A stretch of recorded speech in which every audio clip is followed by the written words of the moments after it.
Bharatiya Janata party मुख्यमंत्री नीतीश कुमार को खत्म करने की साजिश कर रही थी। खत्म करने की साजिश का मतलब है कि मुख्यमंत्री नीतीश कुमार को राजनीतिक तौर पर बिहार से हमेशा के लिए विदा करने की तैयारी चल रही थी। और जदयू का कहना है कि चिराग पासवान हो या फिर आरसीपी सिंह, इन दोनों लोगों के सहारे मुख्यमंत्री नीतीश कुमार के खिलाफ षड्यंत्र किया गया। और षड्यंत्र किसने किया, तो इसके बारे में तो हमें भी पता है और आपको भी पता है। मतलब कि जदयू के राष्ट्रीय अध्यक्ष लल्लन सिंह ने जब यह बात बोला तब उनका निशाना सिर्फ और सिर्फ भारतीय जनता पार्टी पर था। और जब लल्लन सिंह ने कह दिया कि भारतीय जनता पार्टी मुख्यमंत्री नीतीश कुमार को खत्म करना चाहती है, तब यह बात एकदम तय हो गया कि अब तो तेजस्वी यादव को सत्ता में आने से और भारतीय जनता पार्टी को सत्ता से बाहर जाने से कोई नहीं रोक सकता है। बात बिल्कुल सही भी है कि अगर नीतीश चाचा कहेंगे या वो चाहेंगे तब अपने भतीजे तेजस्वी यादव की ताजपोशी कर देंगे।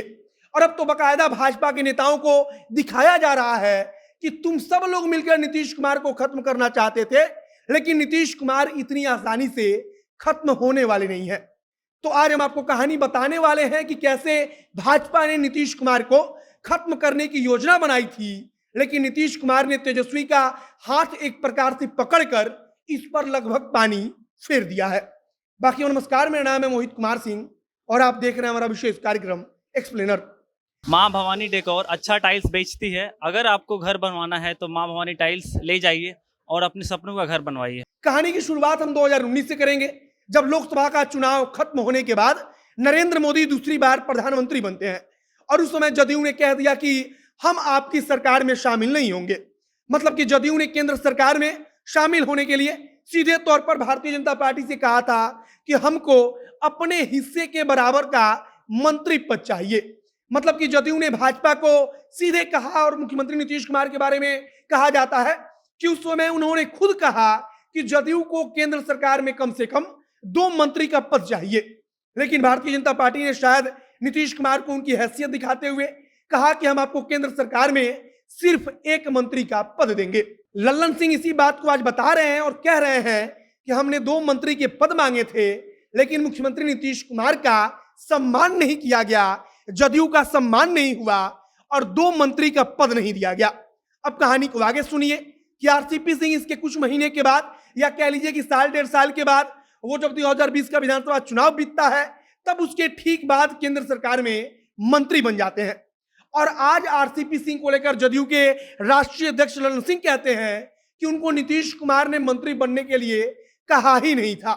लल्लन सिंह सीधे तौर पर कहते हैं कि नीतीश कुमार के मर्जी के बगैर आरसीपी सिंह ने सीधे भाजपा वालों से बातचीत कर ली और वह मंत्री बन गए। इधर आपको बिहार विधानसभा का चुनाव याद होगा, जिस समय आरसीपी सिंह केंद्र में अभी मंत्री नहीं बने थे, बल्कि जदयू के राष्ट्रीय अध्यक्ष हुआ करते थे। और उस वक्त चिराग पासवान चुन चुनकर उस सीट पर अपना प्रत्याशी उतार रहे थे जहां से मुख्यमंत्री नीतीश कुमार की पार्टी चुनाव लड़ रही थी। और इसका परिणाम यह हुआ कि भारतीय जनता पार्टी बिहार के राजनीतिक इतिहास में पहली बार नीतीश कुमार से आगे निकल गई और नीतीश कुमार इतने पिछड़े कि उनका मजाक बनाया गया। अब सब कहानी समझिए कि मुख्यमंत्री नीतीश कुमार की बेइज्जती करते हुए भारतीय जनता पार्टी ने कह दिया था कि हम आपकी पार्टी को 2 मंत्री का पद नहीं दे सकते हैं। लेकिन आरसीपी सिंह उसके बाद भी मंत्री बन गए, जबकि नीतीश कुमार चाहते थे कि जदयू केंद्र सरकार में शामिल ना हो।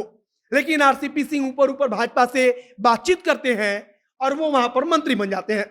एक और उदाहरण देते हुए चिराग पासवान का कहा जा रहा है और बताया जा रहा है कि कैसे चिराग पासवान के सहारे भारतीय जनता पार्टी ने नीतीश कुमार को खत्म करने की पूरी स्क्रिप्ट तैयार कर ली थी, लेकिन इसके बाद भी नीतीश कुमार टिके रहे। अब यह सब कुछ एक साथ तबाही बनकर आप कह सकते हैं कि भाजपा पर टूट रहा है या अगले कुछ घंटे में टूटने वाला है। नीतीश कुमार और तेजस्वी यादव कब एक मंच पर एक दूसरे का हाथ पकड़कर भाजपा को दिखा देंगे, इसका कोई ठिकाना नहीं है। 11 अगस्त की तारीख को बताया जा रहा है कि जब आधिकारिक रूप से दोनों नेता एक साथ आएंगे और तब भाजपा बिहार की राजनीति में अचानक से धड़ाम हो जाएगी।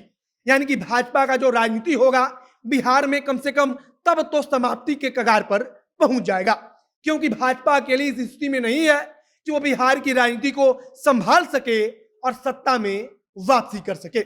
यानी कि अब चाचा और भतीजा मिलकर सरकार चलाएंगे, भारतीय जनता पार्टी विपक्ष में बैठेगी और यह सब कुछ कहा जा रहा है कि आगे आने वाले कुछ घंटे में हो जाएगा।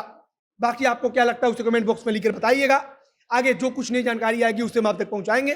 वीडियो यहीं पर समाप्त करते हैं। वीडियो को शेयर कीजिएगा, फेसबुक पेज को लाइक कीजिएगा, यूट्यूब चैनल को सब्सक्राइब कीजिए। मिलते हैं फिर बहुत जल्द अगली वीडियो में। कैमरे पीछे खड़े हैं विशाल और मैं मोहित कुमार सिंह। बहुत बहुत धन्यवाद।